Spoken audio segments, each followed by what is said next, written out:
Konnichiwa minasang, hello everyone! Ako po si Giselle, Pinay Mom sa Japan!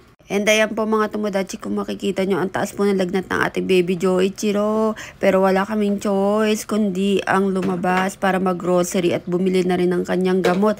And buti na lang si baby is behave na behave kahit masama ang pakiramdam niya. Is behave siya dito sa loob ng grocery store. And after nyan, pumunta kami sa drugstore para bilan ko siya ng kanyang gamot.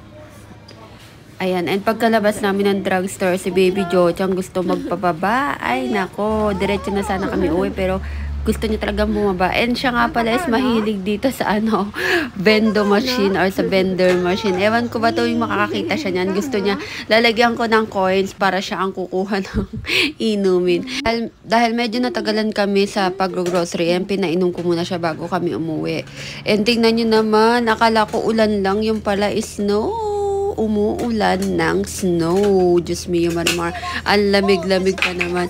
And eto nga, pauwi na kami ni Baby Jochang. And ewan ko ba, nagutom yata siya sa pamamalengke. Kaya ayan, humingi siya ng tinapay sa akin. And binigyan ko naman. Tingnan nyo naman. Sarap ng kain niya. And habang ako naman isililigpit ko na itong aming mga pinamili. And after nito, is syempre kakain na si Baby ng hapunan. Ayan, pinagluto ko nga po pala siya ng steaky kasi paborito niya talaga ang steaky. And tingnan nyo naman si Baby Jochang dyan ha. Talagang uunahin niyang kainin ng kainin ang steak. Noong una sinubuan ko muna siya nitong tofu. Itong soup. Pero mamaya tingnan nyo, siya na yung magkukusa na kumuha at kumain ng steak.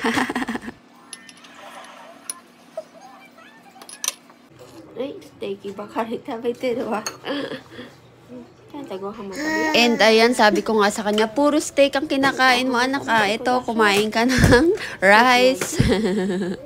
Ay, buti na lang kumakain pa rin si Baby kahit siya ay may sakit. Para naman mapainom ko talaga siya ng gamot pagkatapos niyang kumain. So, kakain mo na ang ating baby na yan. Medyo nga naiinis ako kay Papa Hapon nitong araw na ito kasi kahit tinawagan ko na siya maaga pa lang na may lagnat si Baby is hindi pa rin siya umuwi ng maaga and inuna pa rin ang kanyang kapritsyo o gustong gawin sa buhay. Diyos mio, Marimar. Kahit man lang itong araw na to na may sakit si Baby, sana man lang maisip niya na umuwi ng maaga kasi napakahirap talaga ng ako lang ang nandito kasi talagang nagliligalig si Baby and so ako pa lahat ang gagawa kahit nga pag-grocery. Kailangan ko pang isama si Baby dahil nga wala naman magbabantay sa kanya. And ayan, after niyang kumain is nagbanana naman siya kasi paborito niya talagang kumain ng banana. So, tingnan niyo naman ang bibig ng aking anak. Walang tigil talaga sa pagkain, di ba? Parang walang sakit. Pero sa totoo lang, ang taas-taas ng lagnat niyan. And nga pala mga tomodachi, kinagabihan niyan ha. Umabot ng 39.4 yung lagnat niya. Diyos mio, Marimar. Ayan. And after nga pala niya kumain is pinainom ko rin siya syempre ng gamot para okay na okay talaga siya. And ayan, nakatulog na siya. Kaya ako naman bilang mama ang kakain. Yay, itadakimasu! Ayan, ganito talaga ang buhay sa Japan. So, Japan pa more. Ayan, sana nga lang si Papa Hapon is hindi pasaway para naman ako is medyo maalwan, di ba? And sakto naman pagkatapos ko nga palang kumain is nagising naman itong si Baby. Kaya ayan, talagang may lagnat pa ako kasi pulang-pula yung mga pisngi niya. And tinignan ko ulit kanyang body temperature, medyo bumaba na.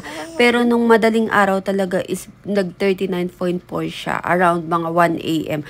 And ayan nga pala si Papa Hapon, umuwi na rin sa wakas. And pinagsasabihan ko nga pala siya kasi hindi nga siya agad umuwi. Sabi ko, maano man lang ba na ngayong araw man lang na to, diba? Pero hindi, siya pa rin yung nagalit sa akin na, yung pala kung nilalagnat ang anak mo, di sana dinala mo sa ospital, ganyan. Siya pa yung talagang parang galit. Diyos mio, Marimar. By the way, hanggang dito muna po tayo. Thank you for watching!